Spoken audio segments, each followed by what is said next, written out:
brief note here, it was announced earlier today that Jeff Jarrett's new promotion, Global Force Wrestling, having their first pay-per-view, I think they're in cahoots with New Japan Pro Wrestling. They're having their first pay-per-view on Sunday, January 4th. Calling the action will be none other than WWE Hall of Famer Jim Ross. So I'm going to get your thoughts on this, RJ. We haven't really talked much about Global Force Wrestling here on the show before, and I know neither of us are the biggest Jeff Jarrett fans, but I want to get your thoughts on the whole Global Force Wrestling. I mean, it's been about 9 months maybe since he first, made this public that he's going to be creating a company, and they keep on announcing all these announcements, but none of them have really, packed a punch. They have no TV deal yet.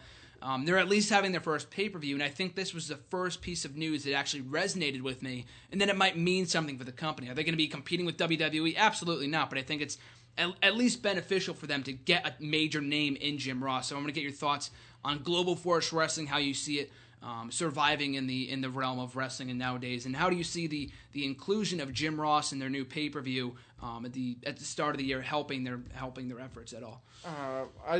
I don't know anyone that even wrestles for the company, honestly, so... I don't think there's anyone a part of the roster yet. Then how the hell are they going to have a pay-per-view if they don't have anyone? Oh, no, like I said, it's with New Japan? Yeah, exactly, yeah.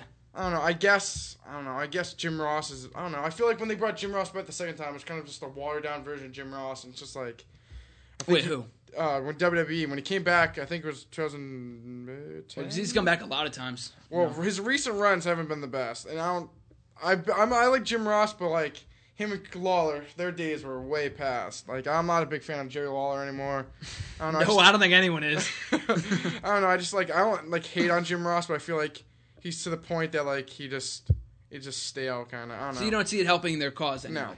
No. I think it's a name that people might like. Be like, you're not gonna board the pay-per-view because Jim Ross is calling the action. Like, it's gonna help, but it's not gonna be like I'm gonna buy it because Jim Ross is calling the action. Woo! Like, I don't know.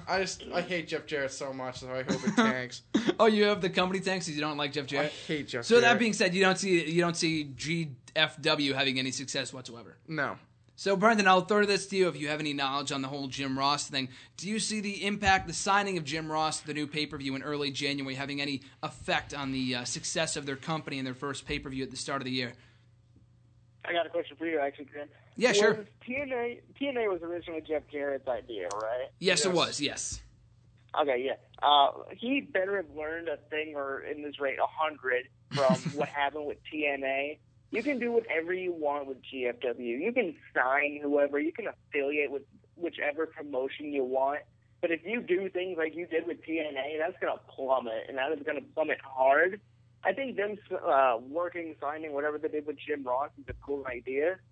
But if they don't make improvements to what they did last time they tried running a promotion, it's going to be all for naught. I wish them all the best, but my biggest concern with this company, and I've said this before, is that this guy created TNA, like you just said, in 2002, and he's gone on record before in all these interviews in the last couple of months saying how Global Force Wrestling is going to change the wrestling business. It's going to be the next boom in wrestling. How is it going to be the next boom in wrestling if you couldn't create success the first time with your first company? You know what I mean? If you're going to get success with a wrestling company, then why didn't you do that with TNA? And that's, like, if you jump ship from your own company, like, that's a bad sign. So why do I have... you hear is self-destruction.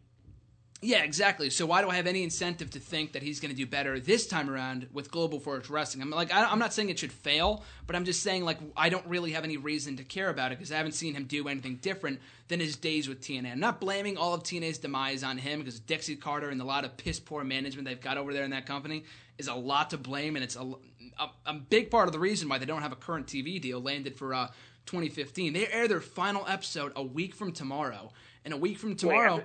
What was that?